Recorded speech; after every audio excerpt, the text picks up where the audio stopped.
Hey, this is Erin Lindstrom, and you're listening to Thank You for You. This is a show about celebrating and acknowledging our humanness as well as our beingness, the easy and the hard, the gifts and the gifts we don't really like but choose to accept anyway. This is a show about and for people in pursuit of more peace, more joy, more money, more justice, and more of the awe that life has to give us. Thank you for being here, and thank you for you.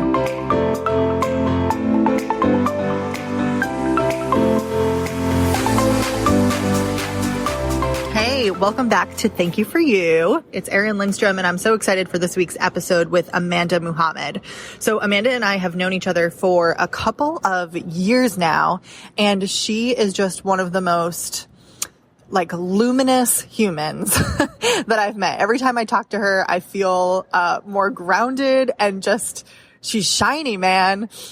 So in this episode, we are talking all about mindfulness and compassion fatigue and what it means to have a mindfulness practice. So without further ado, I hope you enjoy. Yay, Amanda, thank you so much for joining me today. Thank you for having me. I'm excited to be here with you. Yeah. So to start us off, I have a question that I love to ask everyone, and you are welcome to interpret this as you wish. Take us on whatever kind of journey we're meant to go on. But I would love for you to share a little bit about who are you and how did you get here? All right. Well, that's a deep question, depending how you look at it. But whenever I'm asked who I am, I always start with, I am a child of God. As far as how I got here, I guess it depends on what here is, but I tend to follow what feels good. And I'm grateful for doing that because it has led me to, creating a company that I love and, walking into a space where I'm able to I call it build my dream and create great days in a way that feels good for me, in a way that's fulfilling. So just following what feels good and what feels in line with what God has for me has brought me to where I am right now, talking to you on this day. I love it. And will you tell us a little bit about your work in the world? Sure. So I am a mindfulness-based stress management consultant, and that's just a few fancy words to say that I facilitate trainings around employee stress management, and also create resources for companies to share with their employees for different ideas and strategies for coping with stress they may be experiencing on the job.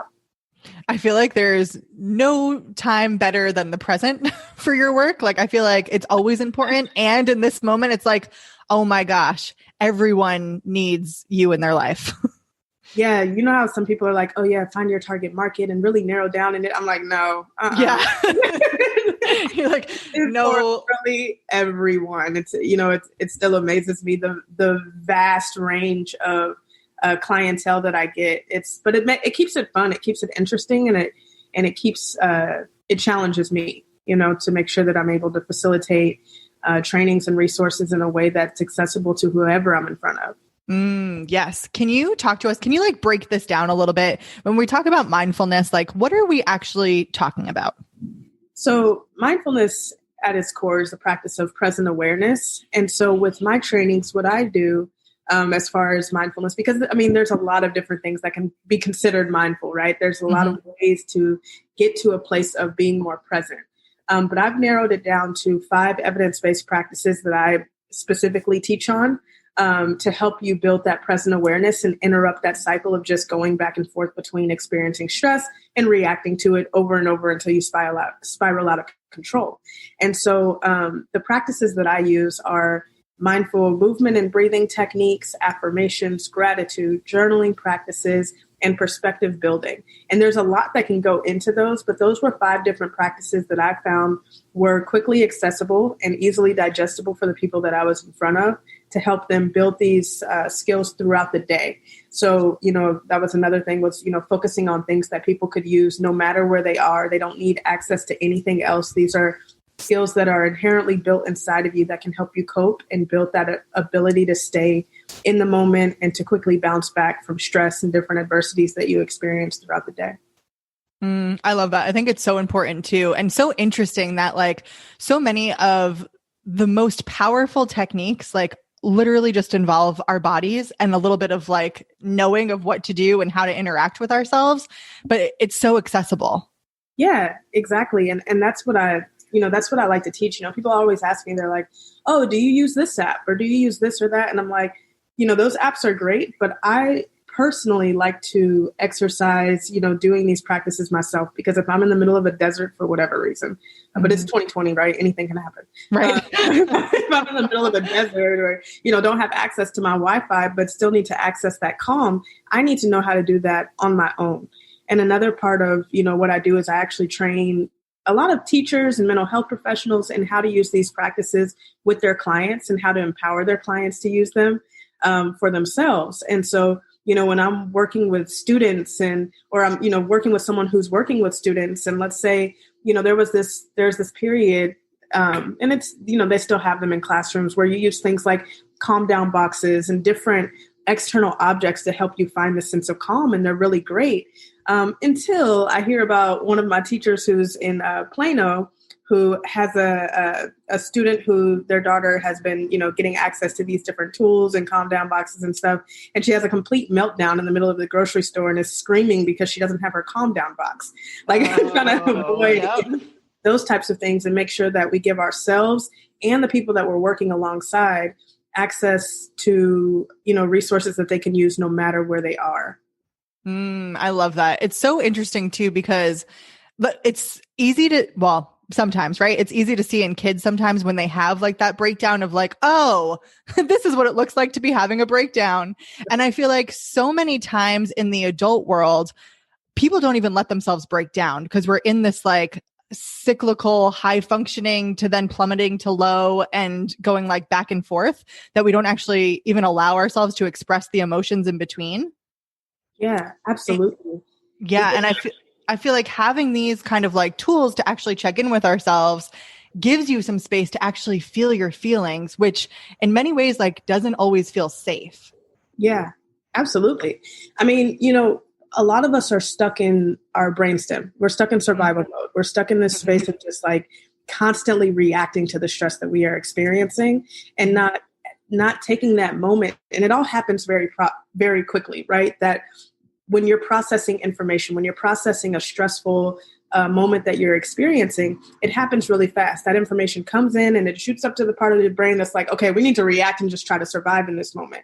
But when we use tools like these, like whether it's breathing exercises or even like taking time to journal and process our feelings and, cope with a therapist or, just taking that time to constantly exercise that, it gives us the ability to access the part of our brain, the prefrontal cortex, but the part of our brain that does all of our logical thinking, critical thinking, planning, everything, all of those higher level executive functions take place in a part of the brain that we can't access when we're under tons of stress. It's way harder to access.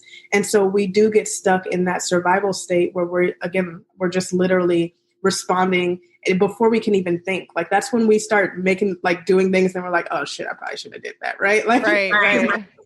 But, we're probably like, oh man, I shouldn't have responded in that way. You look back and you're like, oh man, I really, I acted a fool, whatever it is.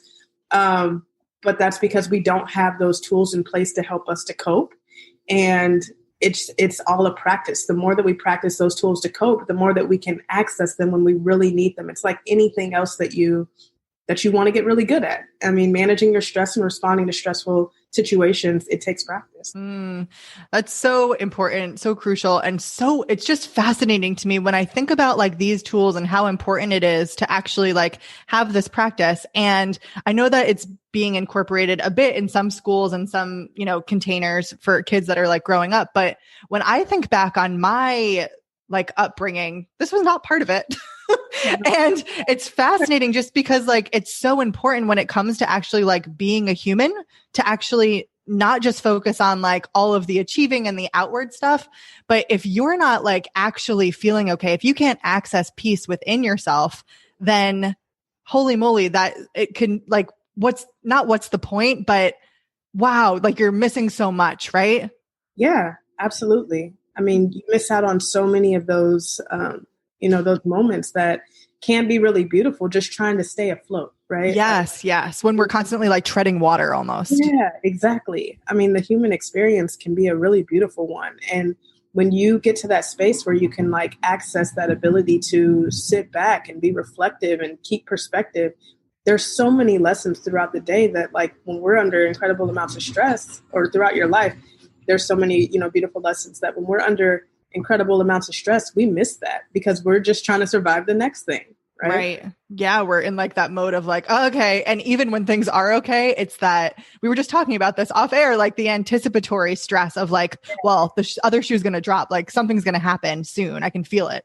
Yeah. And then, I mean, the things that leads to, the anxiety, the, potential for experiencing things like depression and, different health issues, most of them stem from unmanaged stress. That's whether it's a real lived experience or an anticipated experience. Our body responds the same way.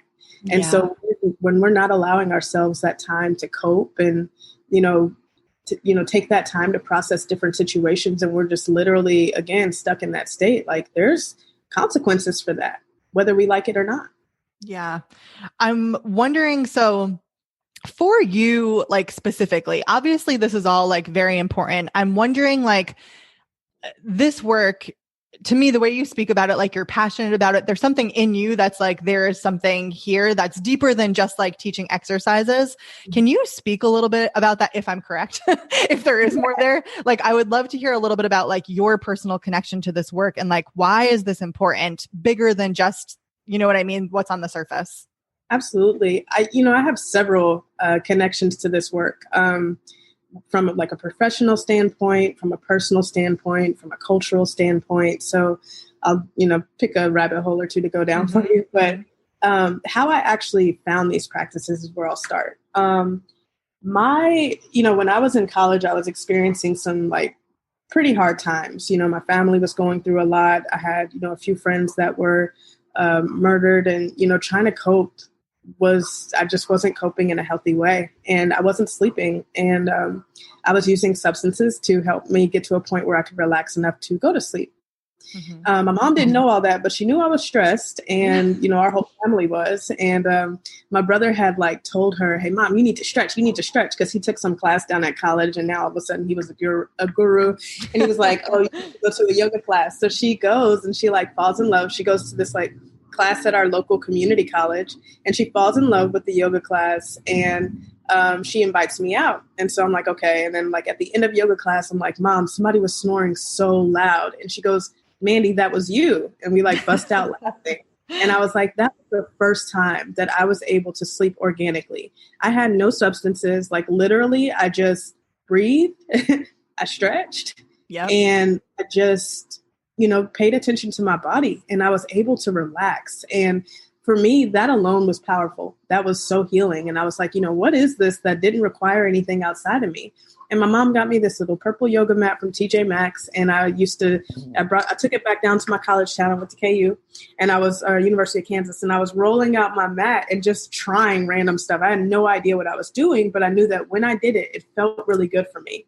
And then I found books like The Secret. Someone from the church gave it to my mom, but The Secret by Rhonda Byrne. Like, that's how I found really all of the power of positivity and perspective and things like that. And so I started following those practices, and they took me a long way. I really realized the power of your breath, the power of your body, the power of your mind.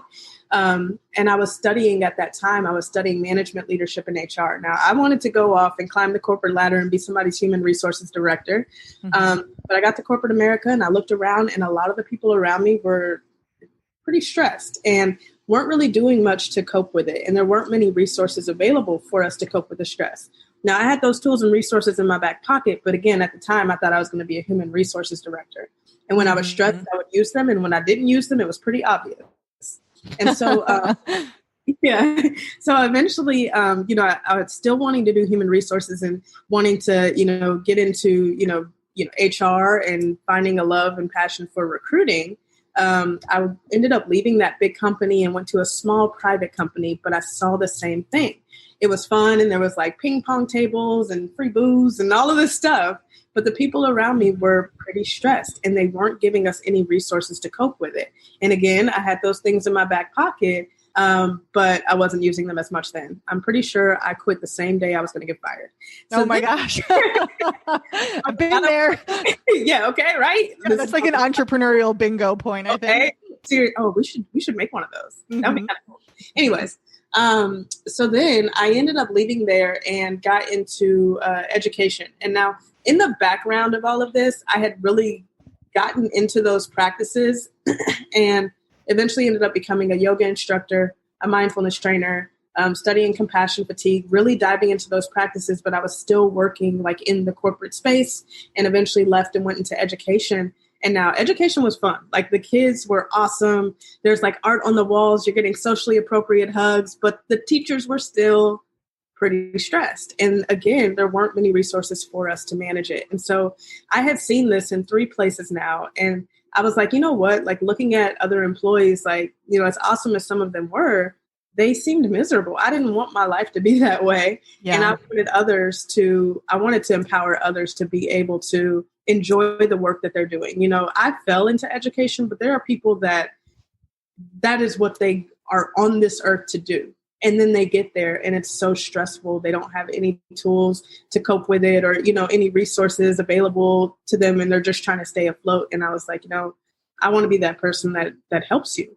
And so I began, teaching private yoga classes is how it started, and eventually ended up teaming up with some other organizations and facilitating training and realizing that, hey, that was my space. Like, I want to be this resource for people. So it really has been birthed from following that, noticing that, hey, this made me feel really good, and seeing that gap of like, I want others to feel good too.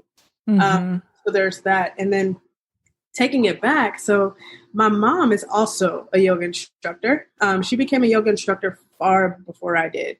But when she found those practices, like I said, she took me to class, but she loved it. She still loves it. She still teaches yoga to this day, and it's the best yoga instructor I've ever had. But my mom, she wanted us to start a company called A Piece of Yoga, which was the first name of my private yoga practice. And the reason being is, you know, we're from Kansas City, and she realized, she's like, why is this not in our community? Like, how come we didn't know about this? Why did it take my son going off to college to, learn about the power of like breathing and stretching? And if this is so healing on its own, why isn't this more in our community? And so she wanted to start a company. This is when I was in college still, but she wanted to start a company that served our community and taught them yoga practices. And that's how it started for her. And so I actually built a business plan called A Piece of Yoga. And, you know, it was this practice, and me and my mom were going to go around and, you know, serve our community and teach them yoga practices and different things that they could do to cope with their stress. I just ended up moving off to Texas and doing it as a private practice, but she still teaches under that name back home in our family. We have a karate dojo back home too. So wow. Practices. But yeah, so that's where it came from. It just is following that, recognizing the need, and, knowing that I was put on this earth to serve. And so doing that in whatever capacity I'm called to. Yeah. It's interesting too, that just knowing a little bit about your family too, and having the pleasure of working with your brother for a minute, like it's interesting that you guys have like movement and mindfulness as a like piece of the puzzle that almost feels like it's in your family's like blood. Yeah. I mean, I've been doing karate since I did karate since I was, itty bitty. We've always had a karate practice that turned into a dojo, to another dojo, to another dojo. But yeah, I mean, that was truly my first experience with mindfulness practices, because we do a short meditation before we go into our practice. Once I got to high school, I got into basketball and dance and put karate on the back burner. But yeah, I mean, my brother was on the U.S. national team. Karate is pretty deep in our family. And, you know, our whole family is, you know, involved in some kind of peaceful practice. Like, we sit around and we have conversations on culture and religion and, you know, politics and all kinds of stuff. You know, it's a very grounded family, and I'm really grateful for all of them. That is so incredible. Like, I would love to be a fly on the wall at a family gathering, because it just sounds like transformative, really. Yeah. We still are human, and Yes. we have our moments where we snap, of course, but Right. but I do love my family. I think that, so much of who I am and what I've built, comes from things that I've seen them do, even down to entrepreneurship. My dad is a full-time entrepreneur as well, doing the karate school and, following some different passions of his. And so, yeah, they're awesome. Yeah, that is so cool. So I have a question for you so with this theme too of entrepreneurship, would you say that like entrepreneurship takes a level of courage? Oh yeah. Okay. And I'm wondering like, because it's scary. And especially like, we talk about like following our heart and following the fun and following like what we think is right. And like, it sounds like such an easy thing, but I think the truth is like, that is the hardest thing to do, even though it looks easy from the outside. Yeah. Or when we're looking back, we're like, it was natural. But like, the truth is that it's internally, like sometimes there's a bit of a struggle that we go through in order to honor what we know is right, even though it might not look that way in that moment. And so I'm wondering, like, do you find or think that there's a link between courage and mindfulness? Yeah. Absolutely. I think that, so first of all, I always call entrepreneurship, it's faith personified. Like you have to be faithful. You have to be willing to trust. You have to have the courage to trust. You have to have, the faith to not know 100% what's going to happen, but just know and trust that things are going to work out in your favor. Absolutely. And, building that present awareness, for me, my morning routine is like everything for me. And if I don't start with it, it is very obvious, like in the whole way that I have from my sales calls to the stuff that I create to, everything. And my morning routine is so, wrapped up. Every piece of it involves mindfulness. Right. But it's those things that you do throughout the day that like help you to power through those hard moments, because entrepreneurship, I hate to say that it's hard just because words are powerful. But it does come with its challenges. But unfortunately, a lot of times, like we don't always get the luxury of like sulking and like, because we have to keep moving. And so you have to kind of find that balance of taking care of yourself and coping with those hard moments and having the courage and making that decision to keep pressing on anyway, no matter what things look like. Right. So good. So for people who may be listening and perhaps are at the beginning of their mindfulness journey, or at least knowingly at the beginning, right? Because I think it is a lifelong thing, regardless of whether or not you know that you're on it. But do you have any words of advice or wisdom or somewhere where you would tell them to kind of like start?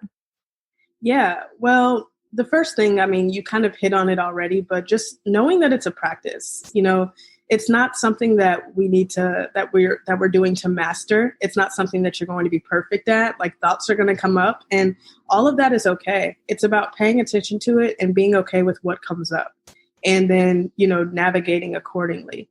I think, start small. Don't try to take on, this whole extravagant routine just to get yourself discouraged when it's not perfect. Like mindfulness is everything from saying thank you for this day to taking a few deep breaths to meditating for 45 minutes. It can look so many different ways. So I would suggest that you find what works for you. Like, don't look at, what everyone else is doing and, try to do that. Do what feels good for you and be present in that. And that is your mindfulness. I love that. Well, thank you so much for having this conversation and thank you for taking the time to be with us. Thank you for doing this work in the world and very sincerely, thank you for you. Oh, thank you so much, Erin. And thank you for you. You are just absolutely awesome. And I love everything that you're doing. Thank you. Hey, it's Erin. And I want you to know that you matter. Everything you're doing and everything you've done, it all matters. It all counts. Because you are important to the people around you, your family and friends, your audience, your clients, and quite honestly to the world. Whether you're changing lives on the front line or changing lives while you're changing diapers, your presence matters.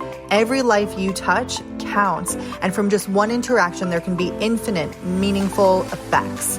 And for that reason, I want to thank you for showing up and doing the work to be with yourself and share your light and your gifts and your love with those around you.